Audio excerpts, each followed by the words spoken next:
Now, on this broadcast, the Canadian CDN conference is now over. How women from the Cameroon stole the show. Plus, Ugandan opposition leaders Bobby Wine has been arrested. We will have the latest. And at least 28 people were killed after rains burst a dam in Cameroon. Also, 24 candidates signed up for a Congolese presidential race in December. These reports and much more right now.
A mixed bag of Southern Cameroonians and some pro-Cameroonian groups have ended a conference in Canada, highly contested and boycotted by the frontline groups and the Ambazonian independence struggle. In this report, which was filed before we received a copy of the resolutions from the conference, Susan Matthews says the conference lacked a consistent independent agenda. As a presentation of a group of women presented largely Cameroon's narrative, overshadowed the vision for Ambazonia. Susan now with the latest. That without addressing the root causes of the conflict and holding Cameroon responsible and accountable, any peace efforts may be short-lived and fail to address the grievances of the Ambazonian people. One group that received particular scrutiny was the women's organizations from Ground Zero, the heart of the conflict. In a surprising move, they called for an end to ghost towns, a strategy adopted by independentists to protest against the Cameroonian regime. We solicit an end to ghost towns as it affects mainly the low-income strata of the conflict-stricken zones. The women's groups seemed to suggest that the independentists were obstructing dialogue and that they, the women, wanted to have a meaningful say in the resolution of the conflict. Their presentation was met with resistance, attacks, and criticism from other conference participants who viewed their stance as pro-Cameroon and a betrayal to the Ambazonian cause. We have all been watching out. The women of French Cameroon, other than a handful of them, which we can count with this one hand of mine, these 5 fingers, they're not even up to, have come out to condemn the atrocities that are committed, the genocide of the people of Ambazonia by the government of La Republic. You have a handful of them. When you went into this conference, and this is a question that you need to give us an honest answer to, what is the general concern or the general thought of La Republic women around the suffering of our people? Because I believe if they felt any iota of empathy, they would have spoken up. The conference you went to was talking Boko Haram and Eastern, so yeah, everything is all mixed up. But what was their concern as far as the people of Ambazonia? The conference witnessed heated debates and passionate arguments, reflecting the deep divisions within the Ambazonia movement. Supporters of the independent cause expressed concerns that the conference was sidestepping the core issues and diluting the demands of justice and self-determination. Many participants accused the women of prioritizing peace at the expense of addressing the systemic injustices faced by the Southern Cameroons. As at press time, the organizers still haven't produced the resolutions arrived at the conference. This has further fueled skepticism among Ambazonians, who believe that the outcomes of the conference will hold little significance, as key frontline leaders were deliberately absent from the event. The absence of these influential figures has led many to question the legitimacy and impact of the conference. While the official resolution remains undisclosed, popular opinion among Ambazonians suggests that without the participation of key leaders and representatives, any decisions made during the conference may not align with the aspirations and demands of the broader Ambazonian population. This lack of consensus raises doubts about the effectiveness and potential outcomes of the conference in advancing the cause of justice and self-determination. If anything, the Toronto Conference has underscored the complex and multifaceted nature of the Ambazonian conflict. It has highlighted the divergent perspectives and approaches within the movement, as well as the challenges of achieving a unified front in the pursuit of justice and self-determination. As the conflict continues, it is clear that the road to a lasting resolution will require meaningful dialogue, inclusivity, and the genuine involvement of all stakeholders. As the controversy surrounding the conference lingers, the Ambazonian movement faces the critical task of finding common ground and working towards a solution that addresses both justice and peace. Only through a comprehensive and inclusive approach can the aspirations of the Ambazonian people be realized. We read all of what Siseko Ayoktabe says, everything. Listen to what Joe Ayaba says. We followed Chris Ano, and people were ready to fit into their shoes, to act exactly as they usually act. Now to a shocking incident that has sparked outrage and condemnation in Cameroon, where soldiers have been accused of invading civilian homes and stealing livestock in the rural town of Kumbo, located in Boy County. The incident, captured on a social media video, revealed approximately 8 soldiers capturing a pig, tying it to a motorbike, and fleeing the scene. Additionally, allegations have surfaced in the neighboring town of Woom, suggesting that Alhadan Puro, popularly known as Ndawra, a prominent member of the ruling Cameroon People's Democratic Movement and a cattle farmer himself, is utilizing the army to confiscate cows belonging to local farmers. James Edwards now with more details. The video, which quickly went viral on various social media platforms, has sparked widespread outrage and condemnation from both national and international communities. Citizens and human rights activists have expressed deep concern over the actions displayed by the soldiers, as they not only violated the rights of the affected civilians but also undermined the trust and security of the local population. Local residents in Kumbo, who have been left traumatized by the incident, have shared their harrowing experiences. Many reported that the soldiers forcefully entered their homes, terrorizing families and confiscating their livestock without any explanation or compensation. The invasion of civilian homes and the theft of livestock have had a devastating impact on the livelihoods of the affected farmers, who heavily rely on their animals for sustenance and income. In Wum, allegations have emerged implicating Ndawra, a well-known CPDM figure and local cattle farmer, in utilizing his influence to exploit the army for personal gain. Local farmers in Wum claim that Ndawra, with the help of the military, has been confiscating their cows under the pretext of land disputes and inadequate grazing permits. The allegations against Ndawra have heightened tensions in the area, leading to protests and demands for a thorough investigation into his alleged involvement in the forced confiscation of livestock. The farmers, supported by civil society organizations, are urging the government to hold Ndawra accountable. As the investigations into both incidents continue, the affected communities are calling for justice and accountability. They demand that those responsible for violating their rights and stealing their livestock face the full force of the law. Human rights organizations are closely monitoring the situation, urging the authorities to ensure a transparent and impartial investigation and to take appropriate action against any individual found guilty of misconduct.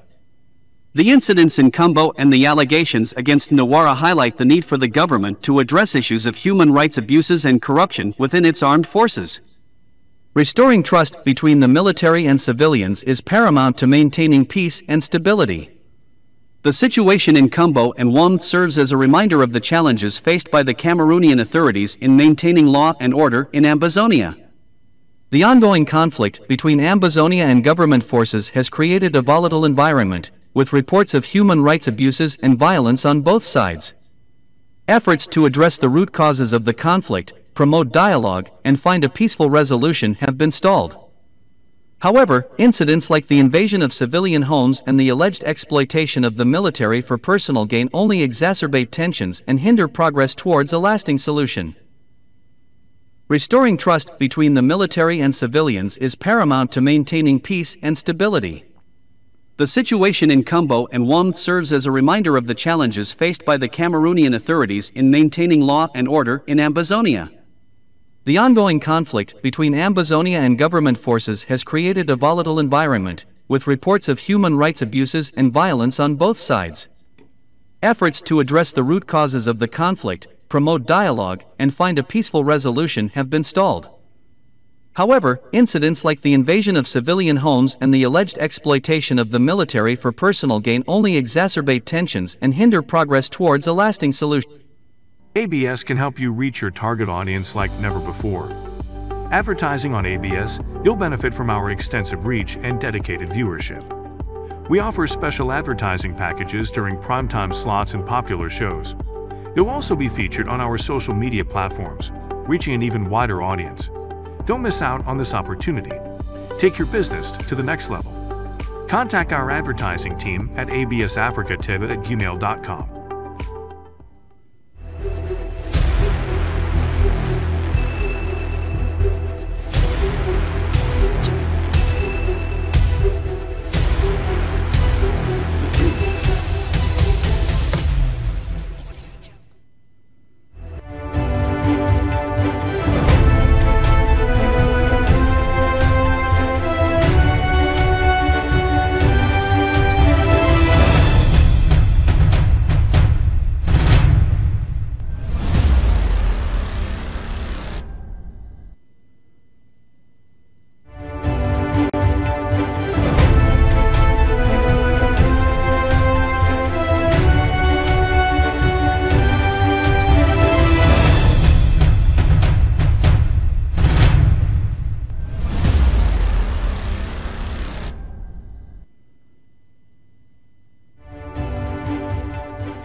The latest now from Yaoundé, Cameroon, where a wave of water released by the dam burst and killed at least 28 people following heavy rains, with the death toll expected to rise, according to local authorities on Monday.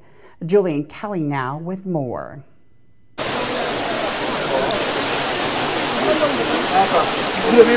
A colonial-era dam gave way at around 4 p.m. 1500 GMT, on Sunday, unleashing water from a small lake down the steep hillside of the Mbankolo neighborhood, said local leader Asola Joseph.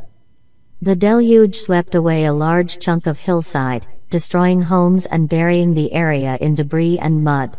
Residents and rescue workers on Monday picked through the mess of rubble, broken timber, uprooted banana trees, and corrugated metal.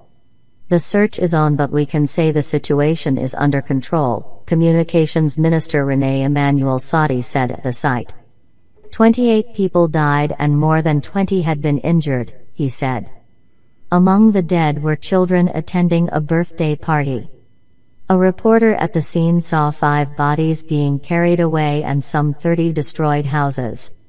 Among the personal belongings buried in the mud were a walking stick, a wedding photo, school textbooks, and toys.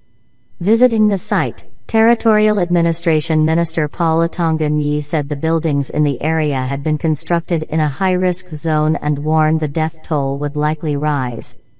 Poverty and poor infrastructure make communities such as Mbankolo more vulnerable to extreme weather such as heavy rain, which is becoming more frequent and intense in Africa due to climate change, according to United Nations climate experts.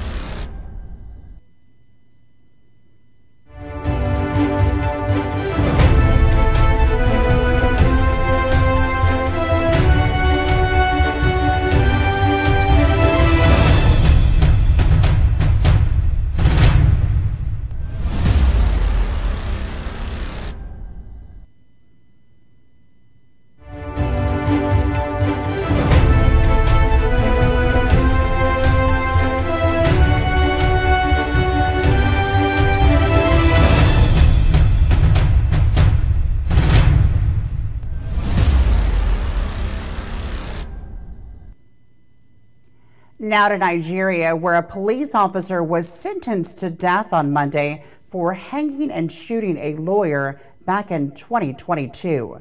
The victim, a woman who was a prominent human rights lawyer, was pregnant at the time she was killed last year.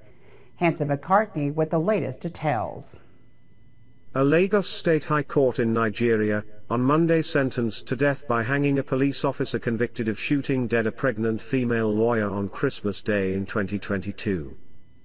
Nigeria has at least 3,000 people on death row, according to Amnesty International, but executions are rare, which has led to calls by some rights groups to abolish the death sentence. The Lagos State High Court had in January put on murder trial police officer Drambi Vandi, who was accused of shooting Bilonle Rahim, who was pregnant at the time with twins, at close range. Vandi denied the charge and argued that the bullet that was presented in court as evidence was not from his gun. But the court found him guilty of one count of murder. "You will be hanged by the neck till you are dead," Judge Ibironk Harrison said. The victim's lawyers expressed satisfaction to the court for bringing the issue to closure. Here is what they said after the ruling. Justice has been delivered. The incident of the 25th of December 2022 would always and forever remain a tragedy to the Rahim family because it altered a lot of lives. The life of the deceased, the life of her husband, the life of her daughter, and the lives of several other people that loved her. However, justice has been served. Within the period of 10 months, the Honorable Justice Harrison has been able to deliver her judgment and has been able to ensure that justice has been brought to the forefront because the accused now has been given a sentence and he has been committed to death by hanging. Beautifully well delivered judgment are just taking place. The NBA has been at the forefront. Immediately we were informed of this tragedy. We had done everything humanly possible, contacting the commissioner of police. We contacted the AG, the Attorney General, and we did everything. We have been at the house of the deceased. We have consoled and we have done everything to ensure that the family that is bereaved find succor. Now, 24 candidates, including Congolese President Felix Tshisekedi, have officially declared they will compete for the presidency in the December election. The Electoral Commission announced on Sunday the deadlines for submissions to the race. Old rivals and first-time contenders, along with previously sidelined presidential hopefuls, are among those running against Tshisekedi, creating a crowded field that some believe could split the opposition vote and increase his chances for securing a second term. Kathy Faith now with more from the campaign trail. Old rivals, first-time contenders, and previously sidelined presidential hopefuls are among those running against Tshisekedi, creating a crowded field that some believe could split the opposition vote and increase his chances of securing a second term. Democratic Republic of Congo's CENI Election Commission shared the profiles of the 24 candidates for the December 20 poll on social media platform X, formerly known as Twitter. The Constitutional Court will officially confirm the final list in the coming weeks. In the meantime, tricky talks are underway between some of the contestants about uniting behind a common opposition figure, said Trésor Kibangula, political analyst at the Ebutili Research Institute. It will be difficult to reach a consensus on a single candidacy as some candidates are playing for their political survival, he said on Sunday. With less than 3 months to go before the presidential and legislative vote, international allies including the United States and human rights groups have accused the authorities of cracking down on dissent and freedom of expression. The presidency has denied the allegations. The transparency of the electoral process itself has also come under fire from Congo's powerful Catholic and Protestant churches, which traditionally help monitor elections with thousands of observers. The European Union has been invited to send an observer mission also. The bloc is considering the request and discussions are ongoing, an EU spokesperson said on Thursday, cautioning that the Congolese authorities would need to fulfill specific conditions for such a deployment. All of the opposition candidates have expressed concern about the risk of electoral fraud, including Nobel Prize-winning gynecologist Denis Mukwege, who is running for the first time, and Martin Fayulu, who came second to Tshisekedi in the 2018 election. The CENI has said preparations for the vote are on track and disputed allegations of irregularities with the electoral roll, an issue that provoked violent anti-government protests in May. The Commission's handling of the electoral roll dispute and the shrinking of the political space sets the stage for the contestation of the results, and even possible electoral violence, said the analyst Kibangula. More political unrest would further destabilize the mineral-rich nation that is already struggling to contain a myriad of armed groups and a rebellion in eastern regions. ABS can help you reach your target audience like never before. Advertising on ABS, you'll benefit from our extensive reach and dedicated viewership. We offer special advertising packages during primetime slots and popular shows. You'll also be featured on our social media platforms, reaching an even wider audience. Don't miss out on this opportunity. Take your business to the next level. Contact our advertising team at absafricativ@gmail.com. ABS can help you reach your target audience like never before.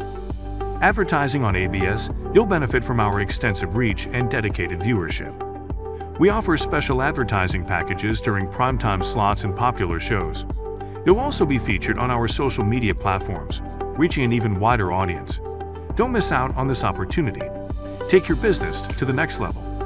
Contact our advertising team at absafricativ@gmail.com.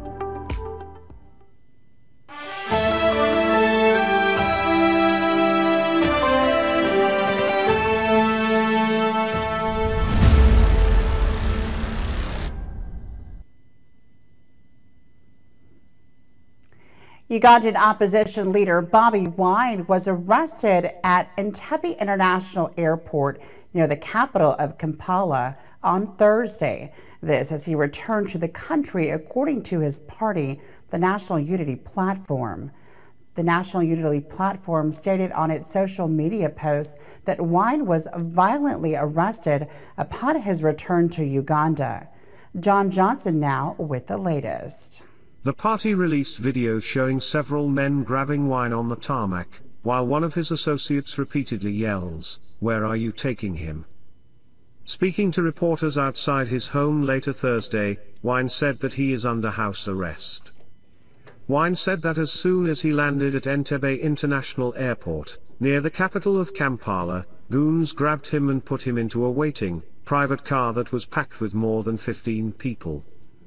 He said he was dragged into the car from the tarmac and the goons twisted his arms. "It was very humiliating, very uncomfortable, but I am glad I reached here," he said. People power! As we speak right now, I'm officially not in Uganda because I did not go through immigrations. They picked me illegally like you saw, and as we speak right now, I'm under house arrest because my house is surrounded. Soldiers and police are all over. The arrest appears to be an attempt to stop a planned procession outside the airport by Wine's supporters as police issued a warning ahead of his arrival urging them to cancel the march. Wine, a pop star turned politician whose real name is Robert Kyagulanyi, was the main opposition frontrunner in the presidential elections in January 2021, and lost to President Yoweri Museveni. Museveni claimed he had been re-elected for a sixth term despite widespread allegations of fraud and intimidation. Wine rejected the election results, saying he had evidence of fraud and intimidation. As Wine returned to the country, his National Unity Platform also claimed its headquarters was under siege. His party also said on X, formerly known as Twitter, that military choppers have been filmed hovering over Wine's home in Magere, Uganda, adding that security operatives have been deployed all round his perimeter fence. Wine has faced multiple arrests by Ugandan security forces over the years, particularly in the lead-up to Uganda's controversial elections. As he prepared to return to Uganda, Wine posted on social media in the early hours of Thursday, saying, "Even though I walk through the valley of the shadow of death, I shall fear no evil, for the Lord is with me. I am coming home," he said. Uganda Police Force released a statement Wednesday saying they had received information about a planned procession starting at Entebbe International Airport on Thursday, involving a group of political activists associated with the National Unity Platform, NUP. Police encouraged the organizers to cancel the march to avoid traffic disruption and the risk of attracting criminal activities, posing risks to bystanders, motorists, passengers, and businesses through acts of theft or other criminal activities. It's meant to return.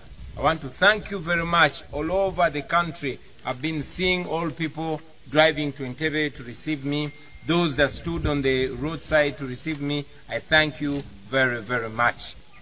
Today at 10 a.m. I landed at Entebbe Airport aboard Rwanda Air.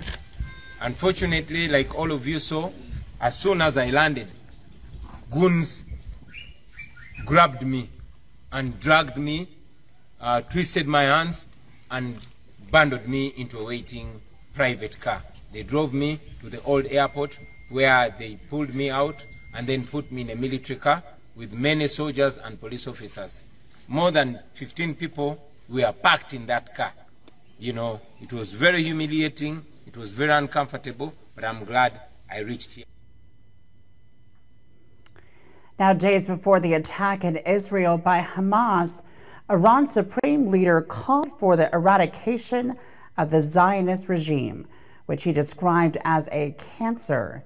The Islamic terrorist group that carried out the surprise attack on Israel over the weekend received funding and equipment from Iran, a country that has sent billions of dollars over the years to its terror proxies, according to its stated goal of the destruction of the Jewish state.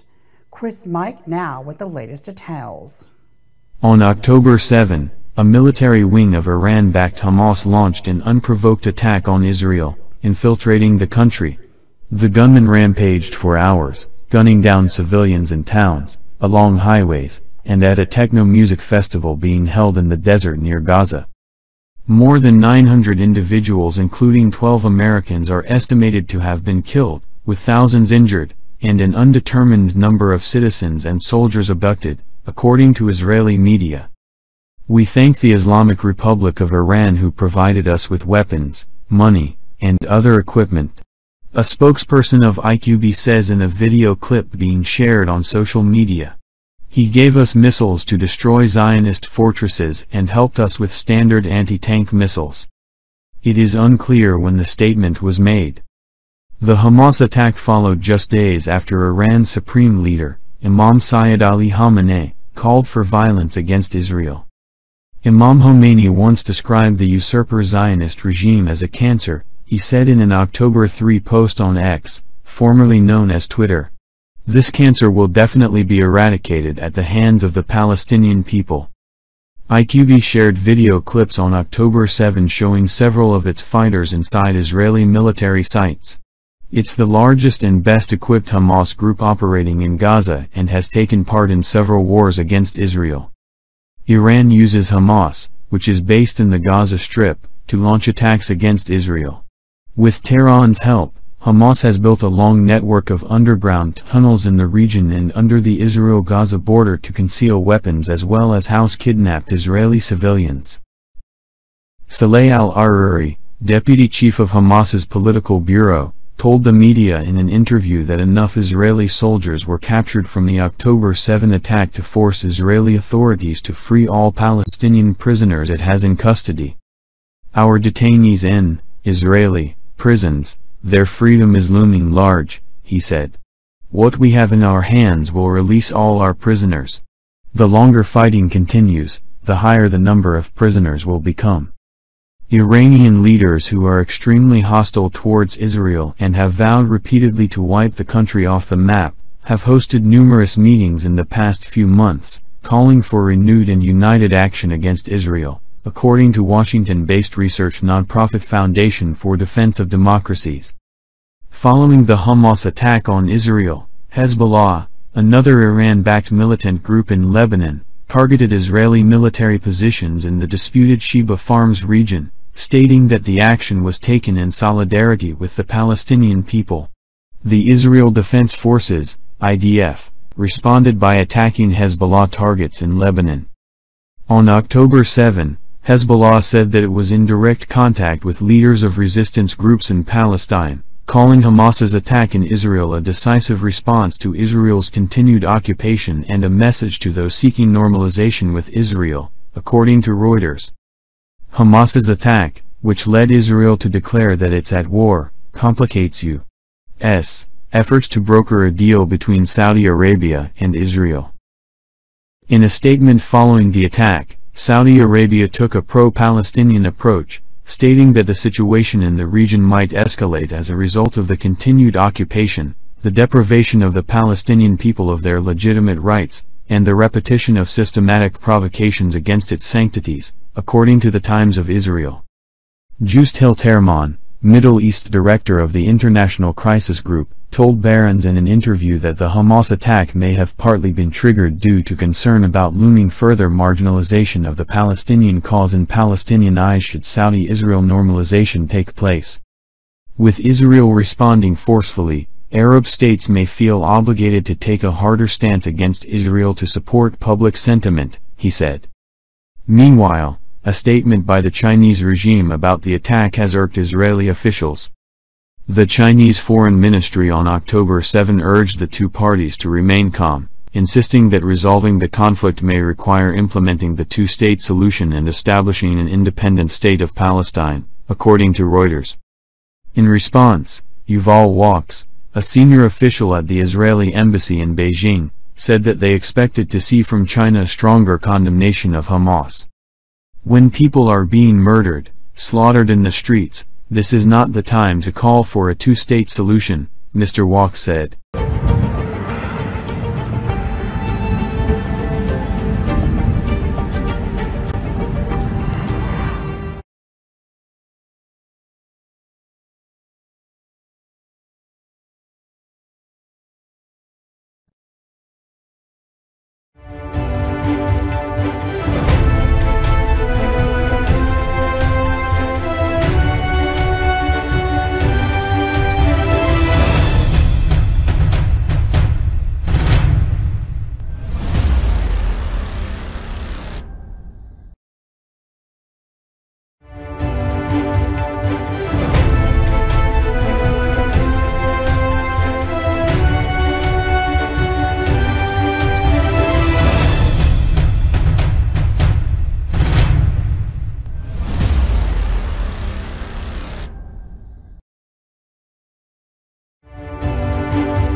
ABS can help you reach your target audience like never before.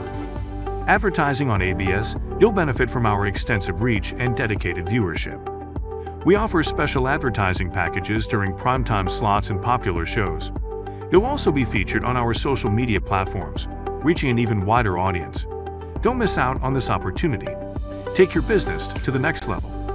Contact our advertising team at absafricatv@gmail.com.